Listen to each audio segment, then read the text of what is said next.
I am not really sure when was the last time I did a declutter just for my powders and concealers over here, and as you can tell, it's overflowing right now, so I just want to clean this up. Let's start off with the one on the top, this number 7 powder over here. I got this when I was in Thailand in December. I haven't used this actually. This is in Warm Ivory Stay Perfect Pressed Powder Foundation.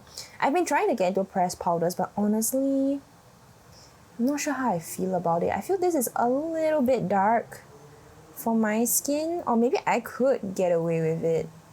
I'm not too sure, but I think this might be of better use to somebody else, and also it comes with the little compact area for the sponge. I think you only can get this in Boots at Thailand, so number 7. This is on the maybe list. I recently got this, the Can Make Marshmallow finishing powder. Literally got this yesterday, and this is in a limited edition packaging with the 4-leaf clover. I believe this is in ML, the second lighter shade, and this is how it looks like. I've been wanting to try more J Beauty in general, so I get a puff, and this is how it looks like. This is ML. I think MO was the one that is very, very popular, and it's the original shade.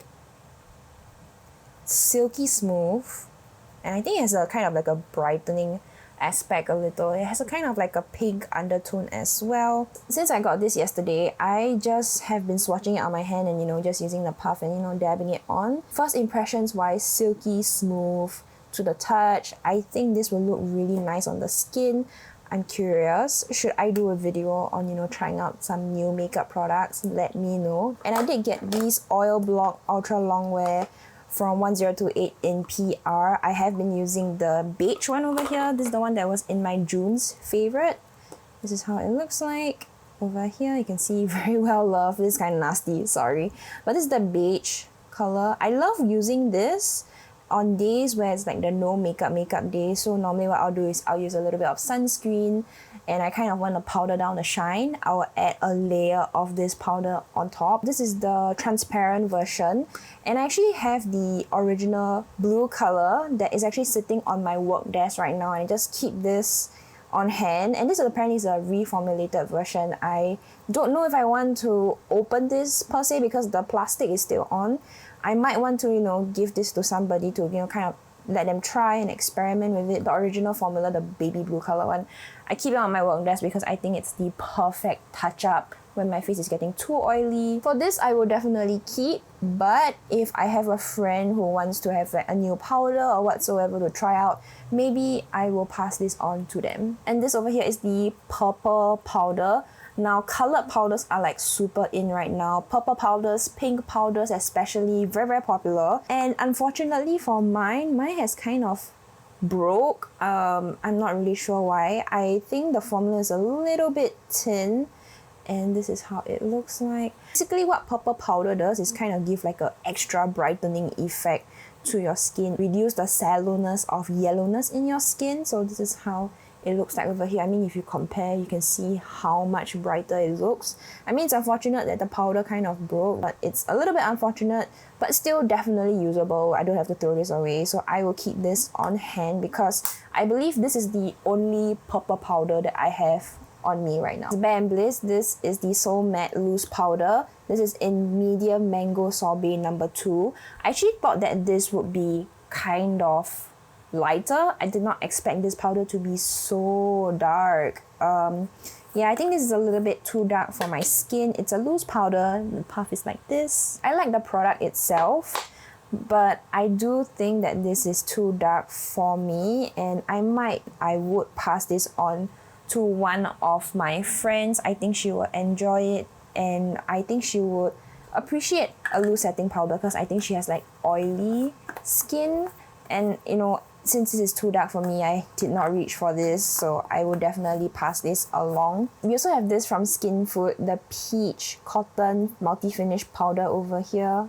Yes, this is the 15 grams, and apparently it's the upgraded version. I don't know how I feel about HD powders because they have flashback and whatnot have you, so I mean, nowadays I don't really go out for any like flash photography or whatsoever, and let me tell you, this is silky smooth. I really think for the price point and the quality of this product is really good.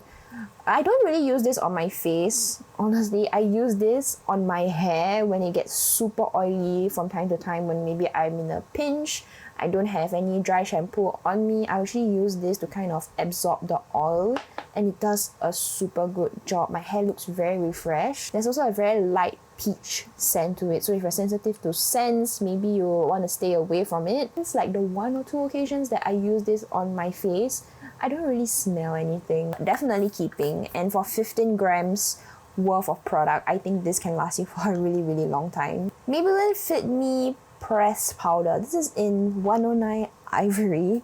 I'm not really sure what compelled me to get this, but I think this is a little bit too light for me, even though I'm supposedly a quote-unquote number 21. You'll think that this is okay, right? I have tried to apply this on my face. It's way too light for me, so I might pass this on to a friend. You can see this whole strip over here. It has very strong yellow tones in this powder, but the tonal value of this is really light as like my inner arm over here, which is very, very pale. So I think I will pass this on to a friend, and I will get rid of this obviously because this is just straight up nasty. This is one of the powders that I used to love so much, but not so much anymore. This is the Hourglass Velvet Veil Translucent Powder. Did I pay an arm and a leg for this? Yeah, I did. And I bought it because there was so much hype in the past.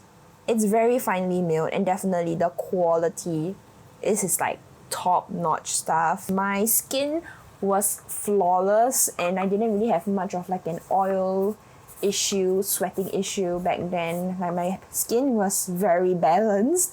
Now, not so much, and I actually get a lot of shine around like my nose and my cheek areas because of the humidity here in Singapore. It's crazy. It's getting hotter and hotter, I swear. No flashback, no white cast or whatsoever. I am Delulu, and sometimes Delulu is just a Lulu, and I will I will keep this. I will keep this powder, and I will try my best to use it, but honestly, nowadays, I have been using the Laura Mercier powder over here. I used to hate this, and I love this.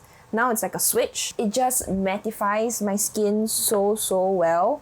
And this particular powder, I've talked about it like quite a bit. I used to hate this so much because it used to be so mattifying, like too mattifying to the point where it dries my skin out. And you know, since I had a very balanced pH skin, I think the Laura Mercier powder is really meant to maintain and have that good oil control. So if I had no oil back then, there was nothing to control, and it was just too drying for my skin.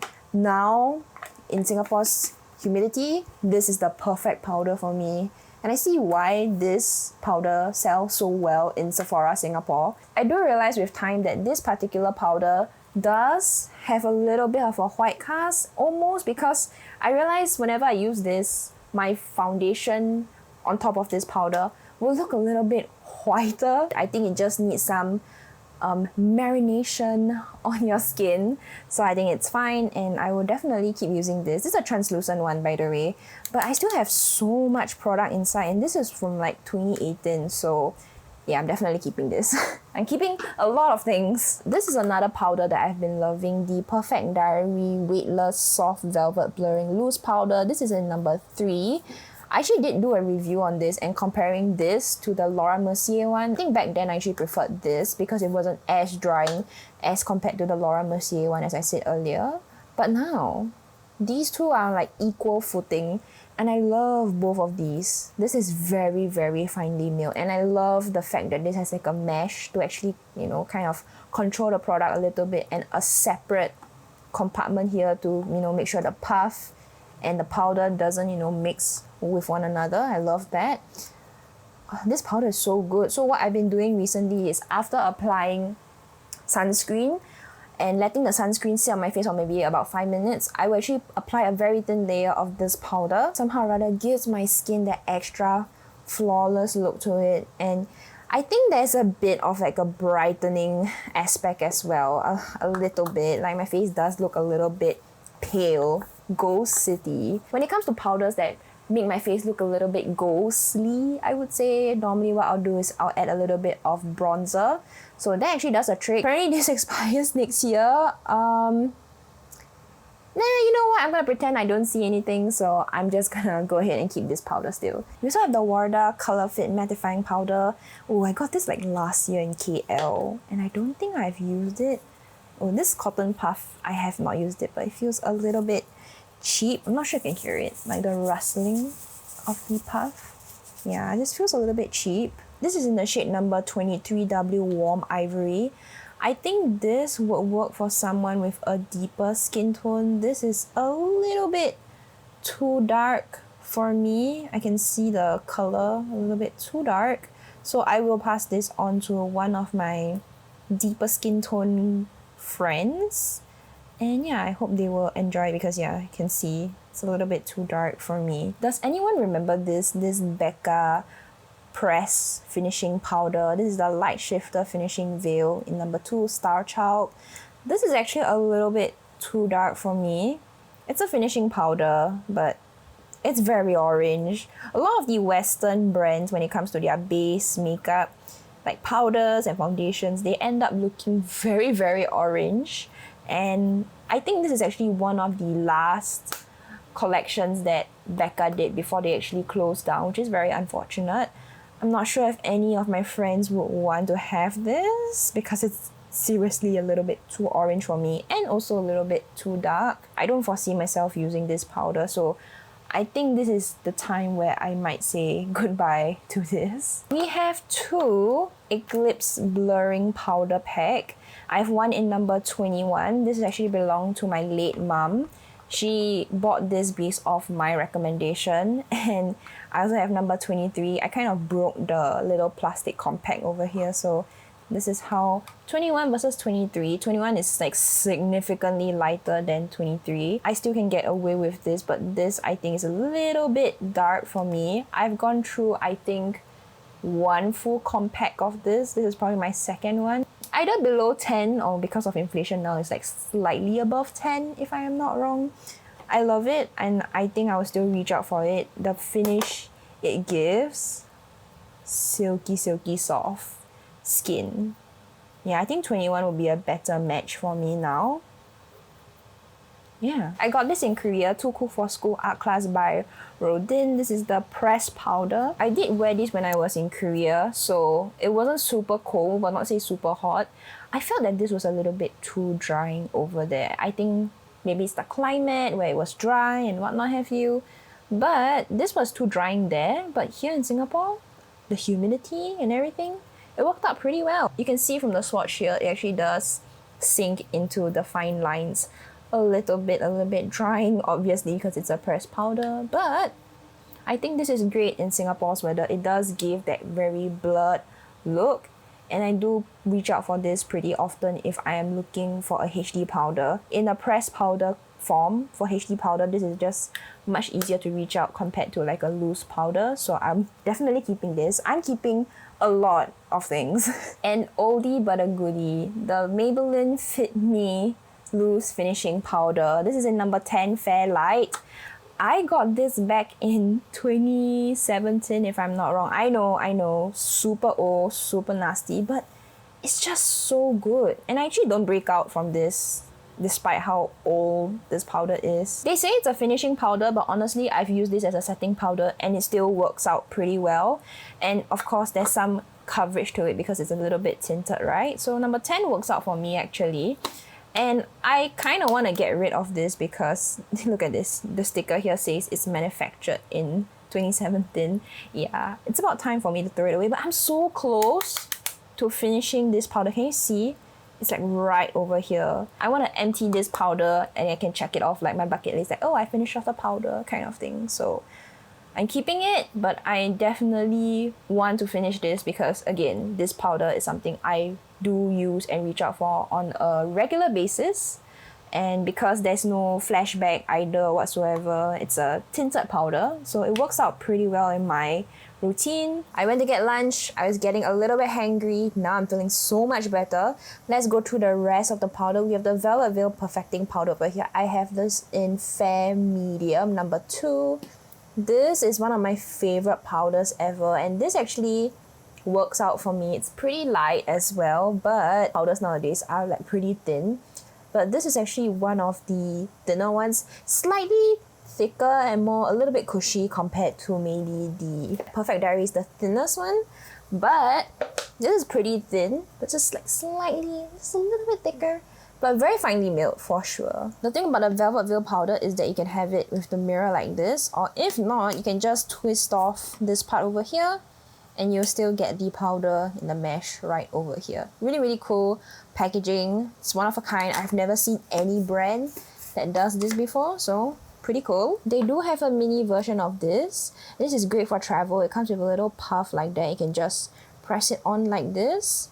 And yeah, that's how you use it. And this is in, I think the banana shade actually. You can twist it up like this. Yeah, and you can just direct access to the powder just like that. Really, really great for travel. I'm not sure if Dark Cosmetics still sells the mini version like this, but once I finish the banana version, I think I might just refill it with this Fair Medium shade. I think this is actually perfect for me. Not sure if I mentioned this, but the ColourPop No Filter Setting Powder in Banana, this one over here, this is a little bit dark for me. Oh, and you see how messy it got. Yeah, it's super messy, and I like the powder. For the price, it's good. It does the job, definitely. I think for powders, it's a very not very sexy product. Oh my god, there's so much powder. Like powders in general, I think they just do the job, right? There's nothing very sexy about it, you know, there's nothing like color or whatsoever, but I think it has come to the point where I feel like ColourPop is not super affordable in today's time. It used to be very, very affordable back then, but nowadays, not so much. And this is in the old packaging. I think now, in the newer packaging, they actually have a sifter and a cap. I mean, there's a sifter here, but do we see how messy it gets? I think I'll pass this on to somebody else, so somebody who will actually make use of this banana powder. The AOA Perfect Setting Powder over here, this is in Soft Ivory right over here. This is $1, so it's very affordable. And honestly, I haven't really used this too much, but it's very finely milled for $1. My gosh. Yeah, I'll keep this around, and maybe like when I go traveling, because the size of this is really, really small and you get a lot of product. Actually, it's a very generous size, I would say. So I think I will keep this on hand. But yeah, I'll keep you guys updated if eventually do I choose to use it or get rid of it. This Essence Brighten Up Banana Powder, I heard it's really good and it's so creamy. My gosh, very, very creamy. Packaging is a little bit flimsy, but the quality of the product really good. I'm not really sure why I have so many banana powders. I think it's partially from the fact that back in 2016 or 2017, banana powders were like the thing. So you can see how brightening this is over here. How long has this been with me? I think many years, and still in pretty good condition, honestly. An oldie but a goodie, the Innisfree No Sebum Mineral Powder. Do you guys remember this? This was the it powder back then. Everybody and their mom sweat by this. This one I barely use as well. There's this very herbally smell to it. I shouldn't be sniffing the powder because it's getting into my lungs, but I don't use this, obviously. It was right at the bottom over here. I totally forgot about it. I didn't even know I owned this powder. Okay, can I be honest and I say that initially I was like, okay, yeah, I'm gonna declutter this, but I'm gonna keep this. And what I'm gonna do is I'm gonna bring this to my work desk. I'm gonna keep it on my desk and I can use it to powder my hair if it gets a little bit too oily. I think that'll be great. I just remember it having a white cast to it, so yeah, I think this on the hair, and you can just judge it out in your hair, works fine as well. So yeah, I'll keep this, but I'm bringing it to my work desk. Oh my god, I completely forgot about this. The Pat McGrath Skin Fetish Sublime Perfection Blurring Under Eye Powder in Light. I bought this last year. And I don't think I actually used this at all, aside from like the initial first swatch. It's like a dome bake product, and one of my friends actually recommended this to me, and she said it's like one of her cult favorites, like she swears by it. Oh, I actually never used it at all. I actually don't see any of the powder settling into the lines over here. Wow. Why am I so impressed? I've swatched this before. And it's Pat McGrath. My gosh. I need to keep this like on my desk or something so I remember to use it, or at least, clear up this drawer, which is the purpose of today's video, so at least I can get through all of my powders. Keeping this for sure, it's still good.